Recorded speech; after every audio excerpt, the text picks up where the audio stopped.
मित्रों, नमो नमः। चाणक्य संस्कृत अकादमी में आप सभी साथियों का स्वागत है। साथियों, आज संधि प्रकरण भाग 7 लेकर आप सभी के समक्ष उपस्थित हुआ हूं। पूर्व में संधि प्रकरण से संबंधित 6 भाग हमारे हो चुके हैं, जिसमें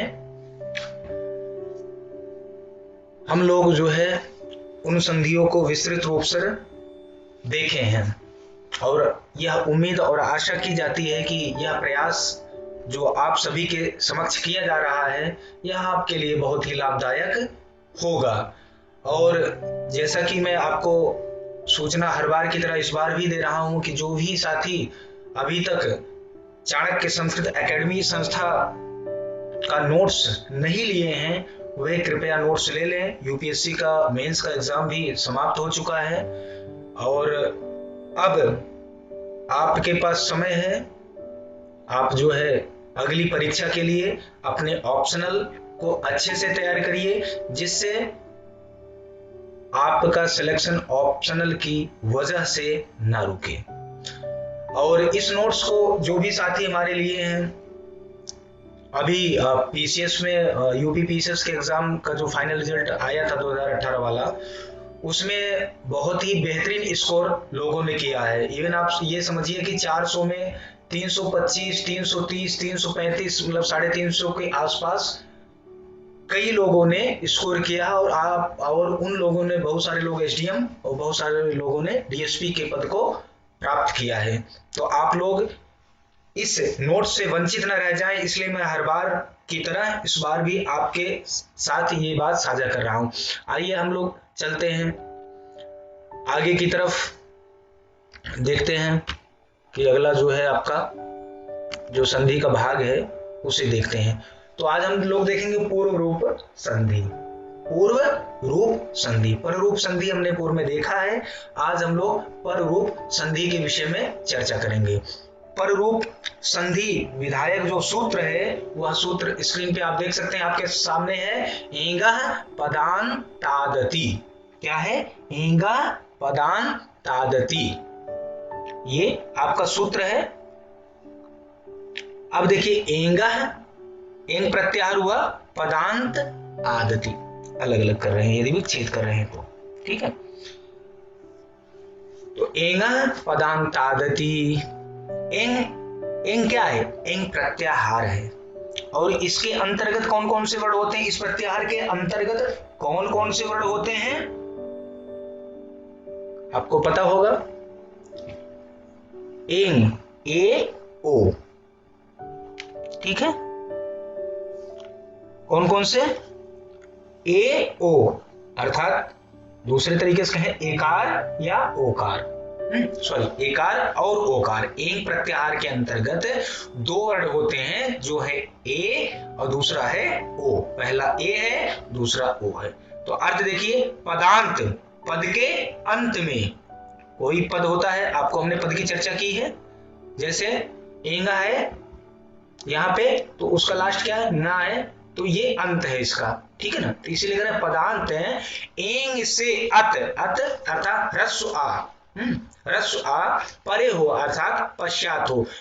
पद के अंत में ए या ओ हो, उसके बाद प्लस होगा, फिर ह्रस्व आ होगा, होने पर पूर्व एकादेश होता है। क्या होता है? पूर्व एकादेश होता है, ठीक है।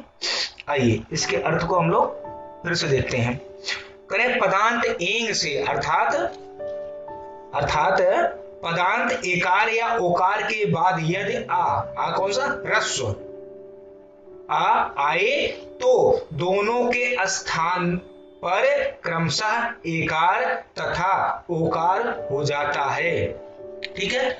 और चिन्ह जो आ होता है, उसके स्थान पर एक अवग्रह, ये देखिए यहां पर इस तरीके का आ के स्थान पर एक चिन्ह हो जाता है, ठीक है। और यह चिन्ह जो है, यह अवग्रह चिन्ह आ की पूर्व उपस्थिति की सूचना मात्र देने के लिए होता है, ठीक है ना। ये बात है। अब हम एक बार फिर से इसका अर्थ दोहराते हैं। पदांत एंग से अत परे होने पर पूर्व एकादेश होता है। ठीक है।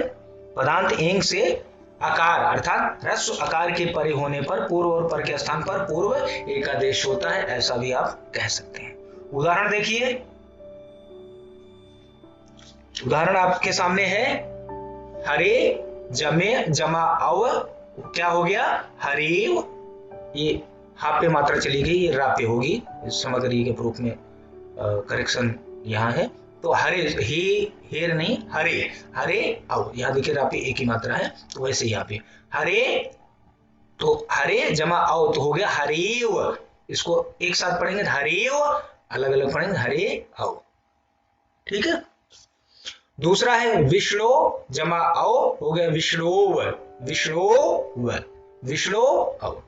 अब देखिए हमने कहा था ऊपर हमारा सूत्र एंगा पदांत आदति, कने एंगा पदांत अति, एंग से अत परे होने पर पूर्व और पर के स्थान पर पूर्व रूप एकादेश होता है। तो देखिए यहाँ ये हरे जो है पद है और रा जो है, रा के ऊपर ए है, एक ही मात्रा है, ये पदांत है, पदांत पद के अंत में क्या है ए है, यहाँ पर फिर भी यहाँ विष्णु में जो देखिए ओ जो है वह पद के अंत में लगा है और उसके जस्ट बाद क्या ह्रस्व आ है, यहाँ भी जस्ट बाद क्या है ह्रस्व आ है।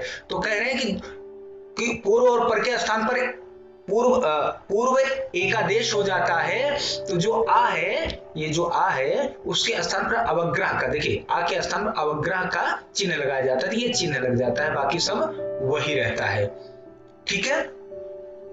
अब हमें लगता है कि आप आसानी से समझ गए होंगे। हरेव, हे हरे रक्षा करें, अर्थ हुआ। विष्णु, हे विष्णु रक्षा करें, अर्थ हुआ। तो देखिए हरे जमाओ, इस स्थिति में संहिता संज्ञा के बाद देखिए ये जो है एचो यवा यावा आदि संधि का सूत्र है, यह इसका अपवाद सूत्र है। यह जो एंगा पदांतादिति है, पदांतादति है, यह जो सूत्र है, यह जो पूर्व रूप संधि करने वाला सूत्र है, ठीक है ना, यह जो है एचो यवा यावा जो अयादि संधि है उसका जो है अपवाद है, ठीक है। वहां भी देखे होंगे कि एच के बाद क्या हो आ हो, तो क्या होता था आए आओ, आए आओ हो जाता था, ठीक है। ये रहा, वहां पर एच प्रत्याहार के अंदर 4 वर्ड आते ए ओ आई औ, यहाँ एंगा है, एंग प्रत्याहार के अंदर 2 वर्ड आते ए ओ, ठीक है। तो इस प्रकार से रहा। तो ये बस आप इतना जानिए, इससे अधिक जानने की इसमें जरूरत नहीं है, ठीक है। तो इस प्रकार साथियों आप इस संधि को अच्छे से तैयार करिए, जो भी समस्या हो हमारी संस्था से संपर्क करिए और आपकी शंका का तुरंत निवारण किया जाएगा। जय तो संस्कृत। आपको यह हमारा प्रयास अच्छा लगा हो तो इसको लाइक करिए, शेयर करके सब्सक्राइब करिए और अपने साथियों तक पहुंचाइए और आप अपने सुझाव जरूर इसमें लिखिए। जय तो संस्कृत, जय तो।